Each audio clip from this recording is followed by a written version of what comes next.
Justice Department issuing an appeal to overturn a federal judge's ruling which protects Apple from unlocking an iPhone in a New York drug case.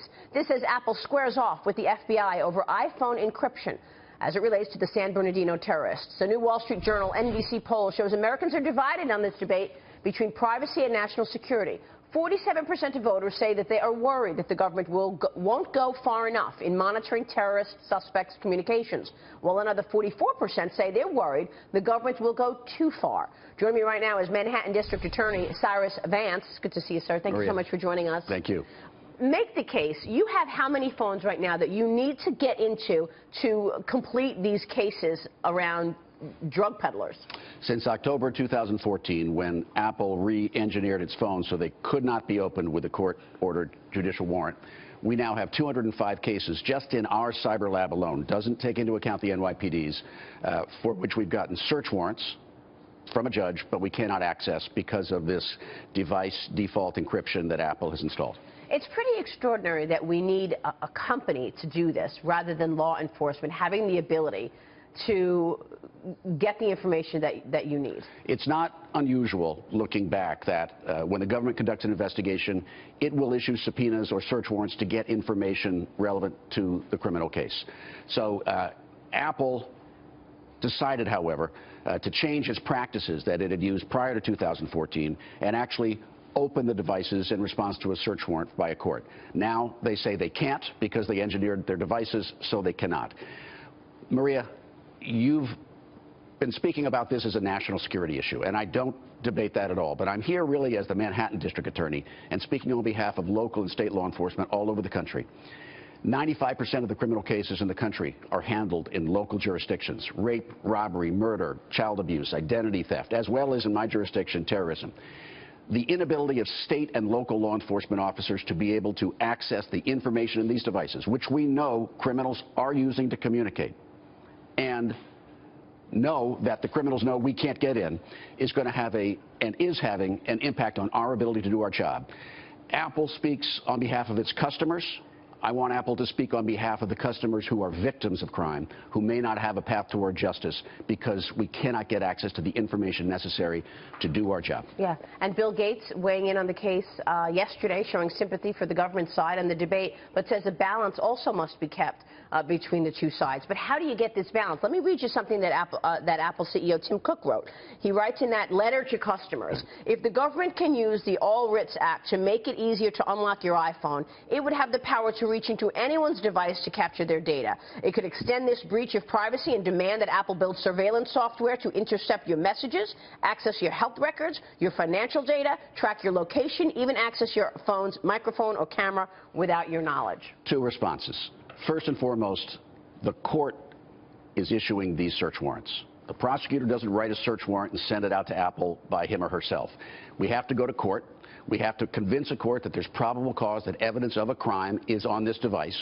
The court makes that decision, and if the court agrees, that device should be opened. And this process has been used to gain access to homes, to bank vaults, to cars, to any area where criminal evidence is believed by the court to exist. Apple engineered the first warrant-proof device in history. Now, I think it is an attempt to have a device that will sell well, but first and foremost, it's the court, not the prosecutor. The second point is that Apple, up until iOS 7, right preceding the introduction of iOS 8, which is the default encryption device software, Apple was promoting iOS 7 as secure and also was promoting its ability and its responsibility to work with law enforcement to gain access to criminal investigations. Yeah. What changed? I don't know whether it was a security issue or a public relations problem, but we need to solve this, and what I believe we need to do, Maria, is have the U.S. Senate and the U.S. Congress exercise their responsibility. Apple has decided on its own with Google that it's going to draw the line between public safety and privacy way over here, where it happens to coincide with their economic self-interest. I believe that the decision of how government can access these ubiquitous devices is only going to be decided by independent legislators having a debate on this, making a decision. We have to move forward. You want Congress to move. We had General Michael Hayden on the show earlier this week. He had some important comments about it as well. I will say he was siding. He said he sides with Apple. Listen to General Hayden. And I think Apple is technologically correct when they say doing what the FBI wants them to do in this case will make their technology, their encryption, overall weaker than it would otherwise be. So I get why the FBI wants to get into the phone, but we make trade-offs like this all the time. And this may be a case where we've got to give up some things in law enforcement and even counterterrorism in order to preserve this aspect, our cybersecurity. Is there a broader trade-off here that we're giving something up if Apple allows the government to force them to create this new software? Well, Maria, again, the government, through the independent analysis of courts, has been gaining access to evidence over the last 200 years, guided by the Fourth Amendment. There's really nothing new about this. What is new is that Apple has created a technology, full disk default device encryption, and then created a right to privacy around the technology that they created. At the end of the day, whatever the general says, what I would say is, let me understand what to tell victims of crime, mothers whose children were murdered, who want that case solved, women who were victimized by sexual assault. We can't just look at this through the national security lens. We have to look at it through a national lens, of which national security is just one problem. And in tens of thousands of cases a year around this country, access to devices is going to be made impossible because of this default disk encryption that's been created. We have to find a middle ground, and I'm looking to the United States Senate and their calm leadership to try to move this off home plate. Look to the House to also play a role here.